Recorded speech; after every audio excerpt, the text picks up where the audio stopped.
3:45, Tuesday. Well, it's cool and hot at the same time. No, it's a weird day today because we're doing Tech Advisor Azuki's birthday late. So my mom came over to watch the kid. I took the kid to school, went to a coffee shop to work, and I basically did a bunch of social media and then was like, oh, I gotta go home and do stuff at home.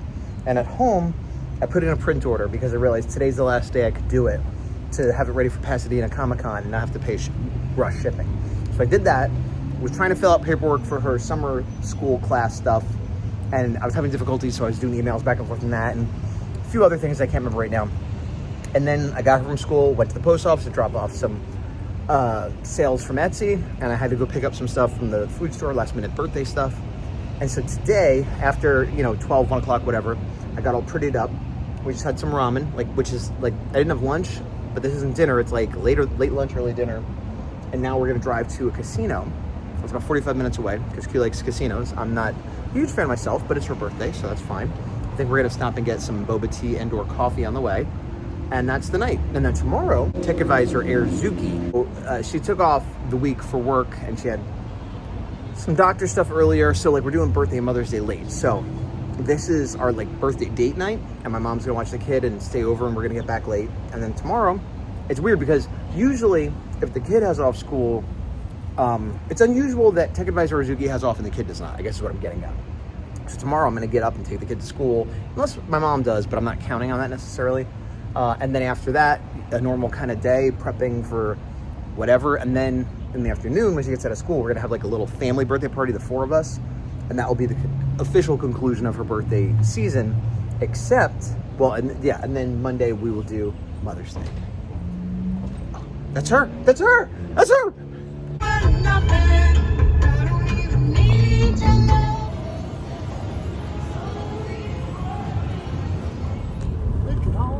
It's hard to tell, but there's just thousands of orange trees here. So many. And then they get little teeny beady ones here, and then there's a break. This isn't even the big area.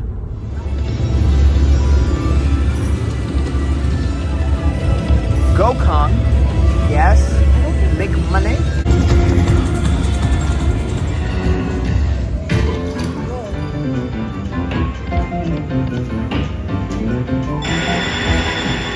Thursday, the kids at school, after going to the casino and going to bed, I don't know, 12:30, whatever time I went to bed, the kid woke up at about 6, because awesome, why not? She was good, but she just got up an hour before she needed to, which means I got maybe 6 hours sleep last night, maybe less. Anyway, got her situated, came to the coffee shop, I'm doing Pasadena Comic-Con. I realized I've been promoting Kaiju Brooklyn, which is at the end of the month, but Pasadena Comic-Con is next weekend. And I'm like, oh, I should promote that too, huh? So they did send me a graphic so I could make my own, which I did. I did that, shared it around today. That was kind of the business I did here. Then I need to drop off a print at the post office because I sold another 2 prints. This has been a good month for prints for me. And then I need to go pick up the pie for the birthday party. Yesterday was the birthday date. Today is the birthday party with the kid and my mom, which is the sum total of her family in this area. But Tech Advisor Azuki doesn't want a cake. She wants a pie, a special pie they have in this area called Julian's Pies. They're very good, expensive. We only get them for special occasions. Went there yesterday, didn't have them. They said they're going to get a new shipment today. So I'm going to post office, pick that up, go back home, see how much time I have to start filling out paperwork, looking up flights for Kaiju Brooklyn, whatever. But in the meantime, her birthday's taken care of. We got plenty of presents from everybody. But sometimes I do art as presents. Not that often because it's hard for me to find time and I get frustrated and I feel a lot of pressure to do it. But she's been on this big, anime kick, but specifically Dragon Ball Daima and Boruto, which is the sequel series to Naruto. And I got the idea to draw her as a Naruto character named Hinata. And for a variety of reasons, she kind of reminds me of her a little bit. They both have big blue eyes. Hinata, it's sort of like a pinkish purple or whatever, but the big and light. And Hinata marries Naruto, who, I'd be Naruto, let's be real. And in the new series, they have a kid together. So she's a mom and she has a kid. So it's it all just works out. And Hinata's also kind of could be a little antisocial and shy, but feels really deeply and gets rah, I'm going to fight if she has to, So that all matches and everything. But I was like, I don't have the time and I'm stressed out and I don't want to rush it, whatever. And I was like, do I have time to do it today for tonight? Probably not. Maybe I can't. Maybe I could do it, not have a print. I don't know. And while this is going on, I've been looking at this Godzilla statue. It's a Mecha Godzilla statue that's kind of like in a Terminator style where the fake Godzilla skin's coming off. And it's always been something I really liked. And they've never really had a figure of it. I've thought about doing a piece of art of it in like taking that scene and kind of bring it to the next level, or having seen a figure of it of some sort. And they came out with the statue. It's pre-order, and it's super expensive. It's like the first one I've seen that is what I want, and it's just very expensive. And I've been struggling with it and going back and forth, and I was talking to her about it, and she found some coupon to make it cheaper. Still very expensive, but, as a percentage of 15% off or something, wow, that's like the cheapest I've seen it. And then right after that, she's like, also, I bought it for you. I'm like, what? It's your birthday time. Don't be buying me stuff. What are you doing? Blah, blah, blah. She's like, there was a sale. I wanted to buy it before you could. And I had to tell you about it. I would have given it to you later, but I had to tell you about it because you might buy it. So I'm like, So already I've been thinking like, nice thoughts and trying to want to do things for her. So now I'm going to see if I could somehow finish this art. I worked on it just now. I need a good hour to finish it. And can I squeak that out before her party? Maybe not, but maybe before the end of today. Or worst case scenario, maybe I'll give it to her Monday when we're doing a Mother's Day dinner because she wasn't feeling well on Mother's Day. But it's going to be done. Will it be given for her birthday? I don't know. For Mother's Day? I don't know. But it will be done now, soon. Okay, you can see a little bit of construction over here. Back there's a ton you can't really see. But basically, the post office, I don't know if it's impossible to get to or difficult to get to, but I'm not getting to it right now, which is fine. I just got this order yesterday. I could send it later today or tomorrow. I was just trying to be proactive. So skip screw that, and I'm going to get the pie and then going home. That is nice. I got another backer today, as you just saw, which means in addition to just the warm fuzzies, we are $17 away from the first stretch goal, which, as we know, is stickers. The second stretch goal, I wasn't sure if I was going to have enough. I have several ideas. I mean, there's that big push. Anyway, I'm feeling optimistic and good. So there we go. Oh, also, I just had a conversation with a friend of mine / fellow creator who did a book. I did a book called Kid Switch. I did the first issue. I did the cover and the interior and everything. Pencils, inks, colors. I designed the characters, but it was a thing where I wasn't sure if I had the time and availability to keep doing the interiors, and they had another artist lined up. So I was like, great, I started it, let someone else do it. But then that artist just couldn't make their deadlines, and it kind of fell apart, and this was a couple of years ago. Now, this is Reckless Sidekicks Productions, who does Mighty Mascots and a few other books, Swamp Tales. So they have a proven track record as a small indie publisher. It's just that, I don't know, they couldn't find someone to work on this book. But I was talking to them about other things, and they're like, we're bringing back Kid Switch. They're remastering, relettering, doing something to the first issue, and then they have an artist for the second issue. And so that book that I kind of started with them is coming back very soon. I think they have a launch page, but not an official Kickstarter yet because they're still getting stuff worked out. But I might be doing a new piece of art for that. Not a whole issue, but maybe a pinup or a cover or something. So that's kind of awesome. That's one of those that's like someone did a pilot for a TV show 5-10 years ago, and they're like, hey, do you want to do Cameo? Because we're rebooting. And it's like, oh, okay, sure. Going to pick up the kid and then do birthday party stuff and pick up subs and do birthday party stuff for Tech Advisor at Zuki. Meanwhile, I was home briefly. I took care of a few things, including ordering backing boards and bags for my prints, which I realized I'm running low on, and I have 2 shows coming up. So I'm like, oh, I need those. So that order's in. I have a short list of things I need to do. I think the next 3 things I need to do other than the party is finalize paperwork for the kids' summer class stuff, finalize my airplane ticket and plans for Kaiju Brooklyn, and format the pages for the Hari for issue 3 and send them to the printers to get a test print. And I have a million things to do, but those are the top 3. Well, and I guess now finish artwork for Tech Advisor Uzuki of her as Hinata. Okay, so it's 7:15. I want to say it's Sunday. What is today? I don't know. Thursday. Time's lost all meaning. So today's Thursday. We finished up all the birthday stuff, and I managed to book my flight to Brooklyn. It's been something that's weighing heavy on me, because there's always costs and logistics involved with these trips. And actually, not that it's not cheap, but I thought it was going to be more. Because going to Florida and other places, I don't know if the timing is different or where I'm going, but it's several $100s less than I expected to pay. which is good, but it's still gonna be a very expensive trip. But the complication is that I wanted to go for a little bit longer to see my great aunt, and so I had to coordinate with her and with my buddy in Brooklyn and see what airport to fly into, because Newark is no good, which is where I would normally fly into when I'm going to the East Coast, New Jersey, New York, whatever. Anyway, talked to all the people involved, back and forth, booked the flight through Delta to go from San Diego to JFK. And I didn't want to go Delta. I wanted to go Southwest or someone that has better baggage rates, because I'm definitely going to be bringing a carry-on, a backpack, loaded to the brim, one big bag, probably two big bags, like checked bags. Usually I could get one checked bag free, maybe two, figure it out.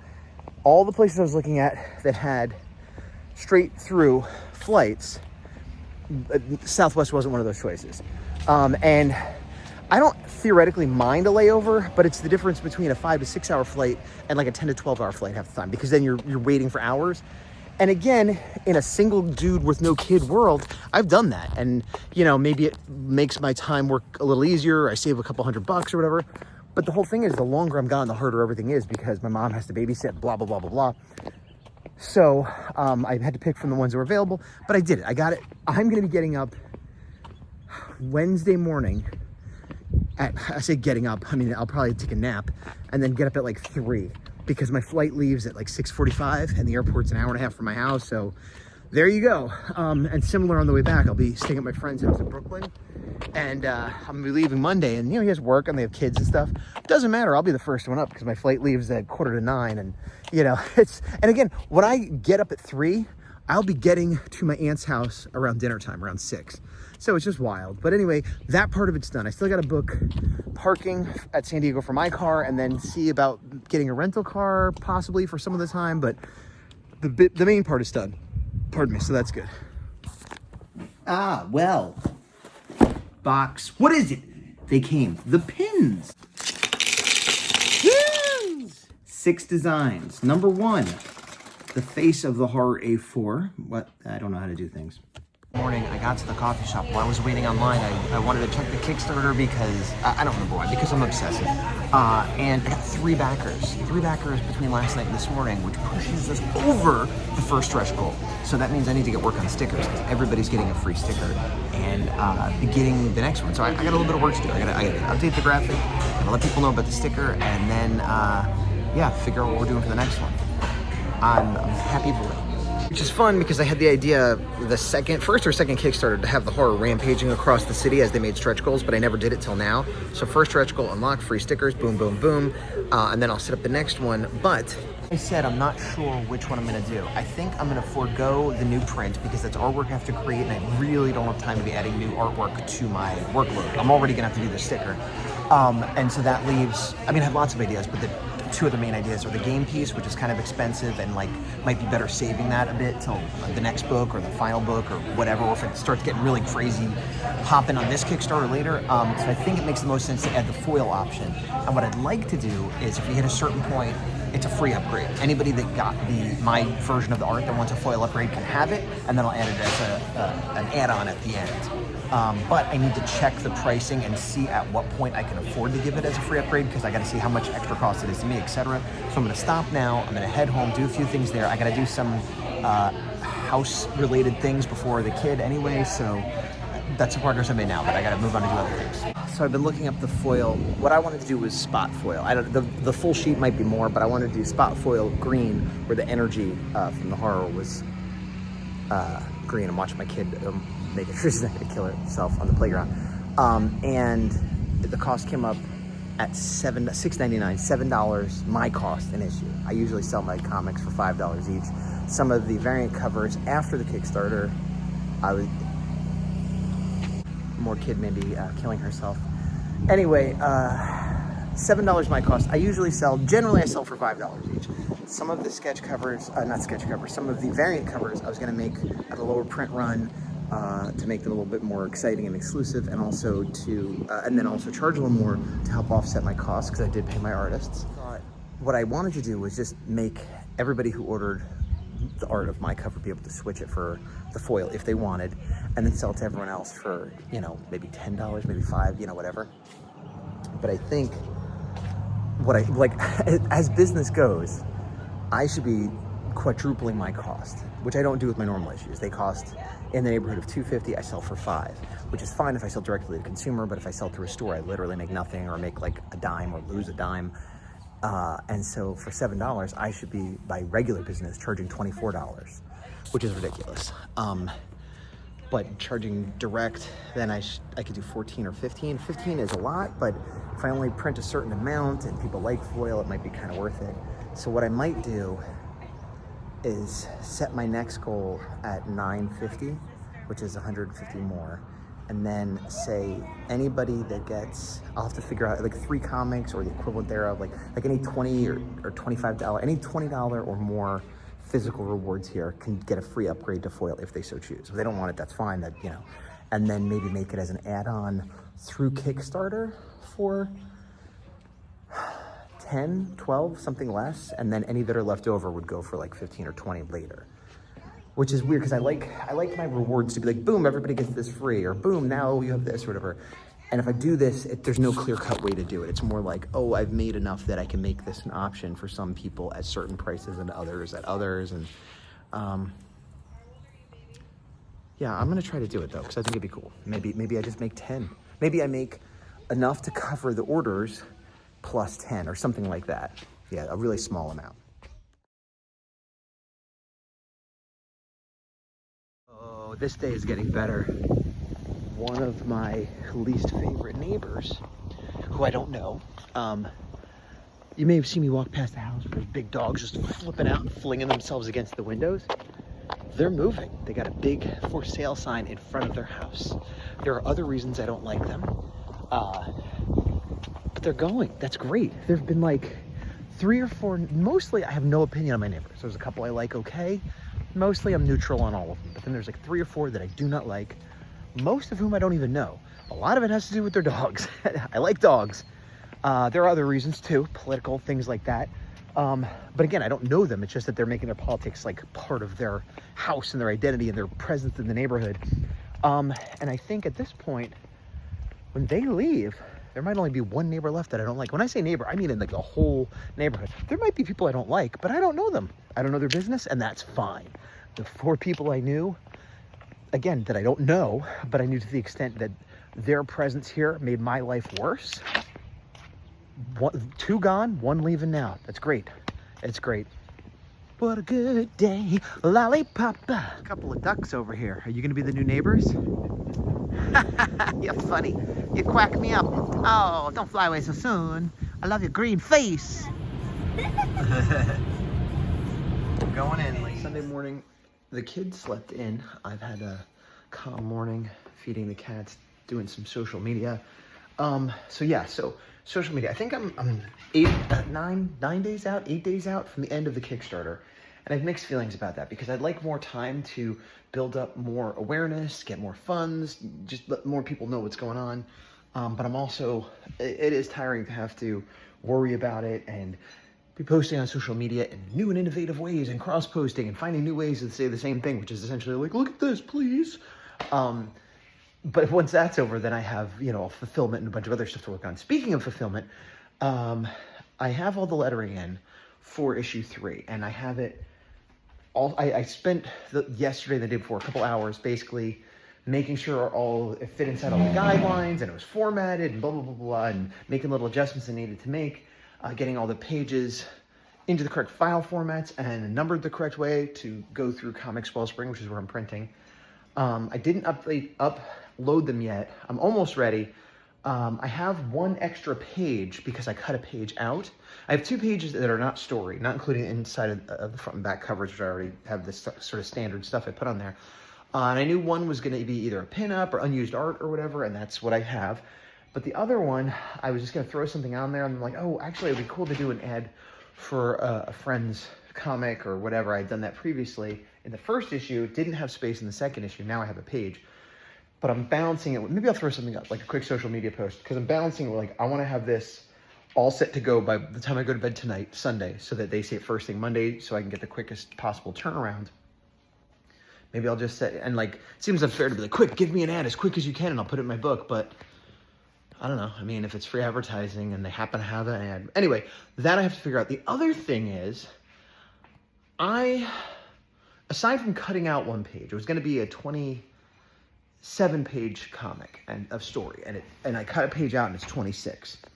And it wasn't a story page, it was a splash page, but I didn't think it was necessary, and it wasn't really working the way I wanted it to, which was good, because it was like saving me work, but also I feel like it was a good creative choice. But anyway, the other thing I was very clear in my mind when I was putting it together this time, like going through with all the ink stuff, I'm like, oh, these 2 pages should be switched, because there's parallel stories running, and I can switch them and it won't affect the story. Because like, here's what's happening in this scene, here's what's happening in this scene. And they can be told in either order, but there's other continuity to keep track of, like, well, where does that person end up? And is there enough time for this?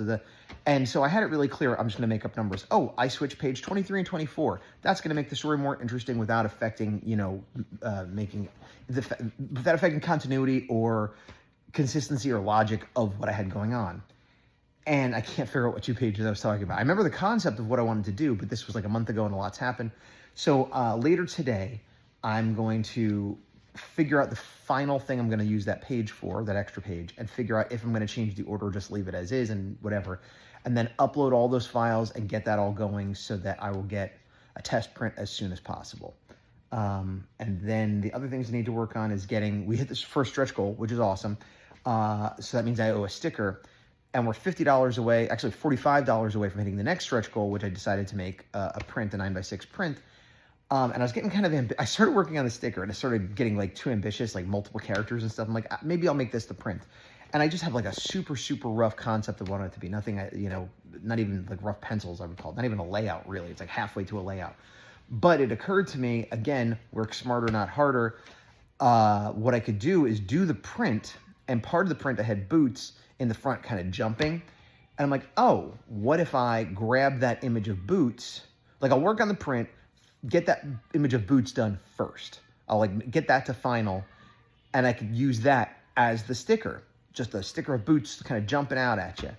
And then if I fund the print, which it seems likely I will, I have a little over a week and I only need $45, then I could just continue on from there and make the rest of the print. I think that's the way to do it. And also, what I like about both of these is, more the print than the sticker. I mean, with the Kickstarter, there's a few things that are specifically exclusives.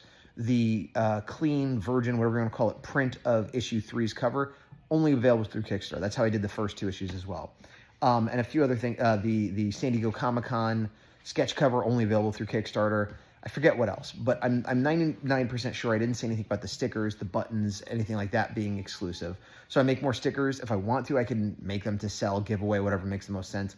And similarly, like with this print, it's tough because I always want to do a lot of merchandise and marketing and ancillary material for the Horror 4 because it's my creation, because I like it, because I like the idea of having a bigger presence than just a couple comics at my booth, and frankly, because everything I sell other than the comic makes more money. Maybe not buttons, but even buttons, the ratio is a lot better. So like selling a print, even a small print, 9 times out of 10 is going to make me more money than selling the whole comic. So there's many reasons why I want this to be at my booth, but I've also had the experience of, and this comes back to my over-ordering prints in general. I had like 50 copies of this print I had done of the horror, and I sold, 20 relatively quick, like within the first year, let's say. And that other 30, I still have some left. You know what I mean? So people might support my comic, but that doesn't necessarily mean they want prints of it. I mean, free with a Kickstarter is fine, but I don't know that at a show someone's going to go, oh, yeah, I'll also take that print for $10. Yeah, maybe, I don't know, I got to figure it out. Because weirdly, I was thinking like, oh, maybe if they buy the 3 comics, I'll give them the print for free. And I'm like, I guess. But I'm like, I don't know if I'm losing money, but I'm not making money. I've had the opposite thought, weirdly, because I've talked about how it's hard to get people to get my comic. Maybe it's like, oh, if you buy 3 prints of Godzilla or Power Rangers or whatever, 3 prints of that, I'll throw in a copy of issue 1 of the comic for free or something like that, which sounds wild. But I got to figure out the money of it. But theoretically, if somebody, let's just say somebody bought 3 $20 prints, so that's $60. If I gave them a copy of the comic, which is a $5 comic, but my cost is closer to $3, that means I'm losing $3 on that sale and giving them a comic as advertising. I couldn't do that all the time, but maybe at Kaiju Brooklyn I might do that, like a specific place where I think it'll do well. Also, I think I talked about this. I reprinted issue 1 through Kablam, and I did 25 issues just, and the front cover had this tiny little crease. And I jumped through a bunch of hoops and got it reprinted so it didn't have the crease. But I still have these damaged ones. But they're like barely damaged. Here's the thing. If I was giving it to you for free, you wouldn't even notice. But if you're a collector, if you paid money, if it came in the mail, you might be like, what's this little crease? So because of the nature of what it is, I didn't feel comfortable selling them to people with this crease. But maybe those will be the giveaways. And actually, those will be the giveaways. And then I could judge it like, was that successful? Was that worth it? Is it worth buying copies to give away? Yeah, I think I just solved my own dilemma there. Okay, good.